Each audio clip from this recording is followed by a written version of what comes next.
Don't worry about your work, you give it up. What do you want? You want a roof? I'll give you. You want food every day? I'll give you. All you have to do is just sit in one place and be blissful. I will feed you for the rest of your life. Can you do? No, you want to mess up something every day. People say they're only working for a living. I said, don't worry, I'll give you shelter, I'll give you food every day, no problem. All you have to do is, I want to see tears of blissfulness every day.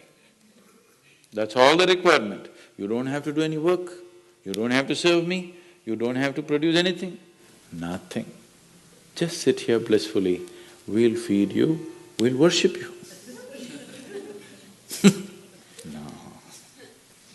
So the problem is not in your work, the problem is not in your life, the problem is not in the world that you live, the problem is just that you have not done the necessary things for this one to flow through this effortlessly, beautifully.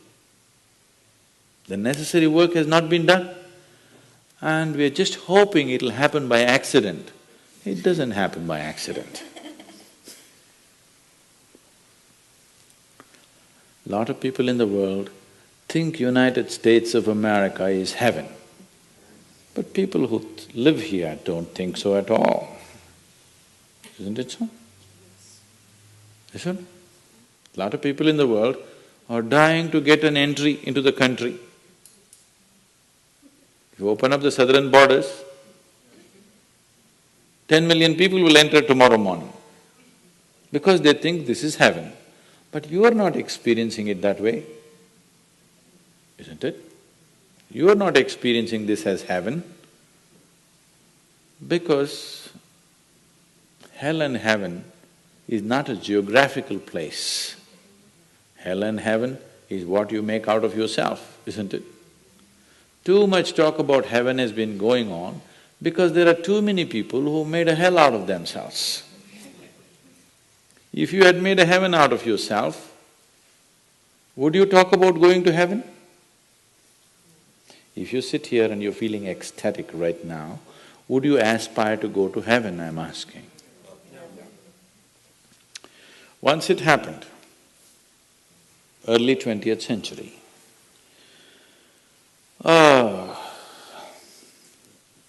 Orthodox Greek church, a bishop from that church. You know, Orthodox Greeks have their own separate church, they have their own pope who lives in Turkey, you know this? So a bishop from this order had heard so much about Indian mysticism and he wanted to go to India, but he never got around to make it because he had to serve the cloth that he wore. And after 60 years of age, when he is semi-retired, he got the opportunity and went to India. So he came to South India, near where we are, and he wanted to meet a mystic, a yogi.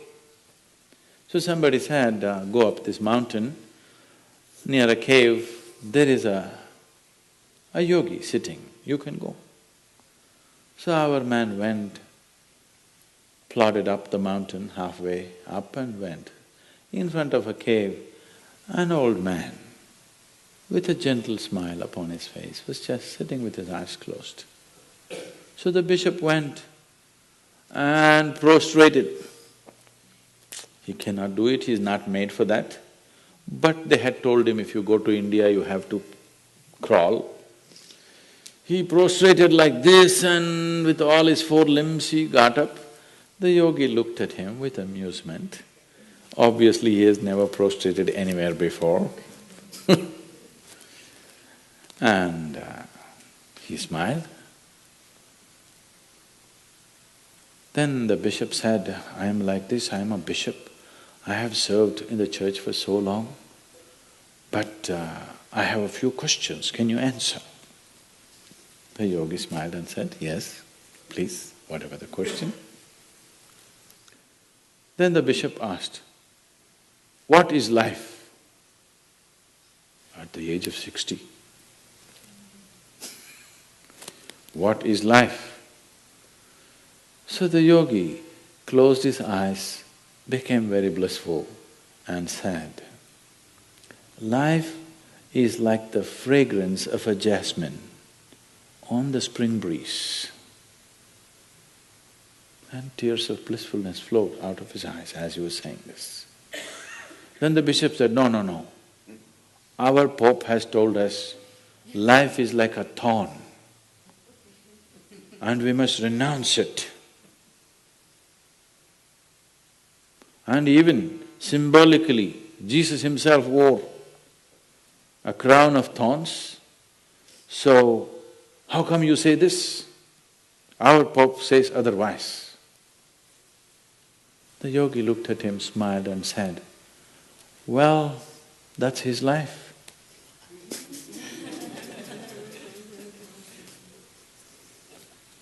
So, what you make out of it is not because of where you are, what you are, it is just what you make out of it, isn't it? Yes. So, have you created the necessary mechanism? Have you created the necessary system? Have you created the necessary ingredients within you to make this like the fragrance of jasmine on a spring breeze and not a thorn? If it's a thorn, we must pluck the damn thing out, isn't it? Isn't it so?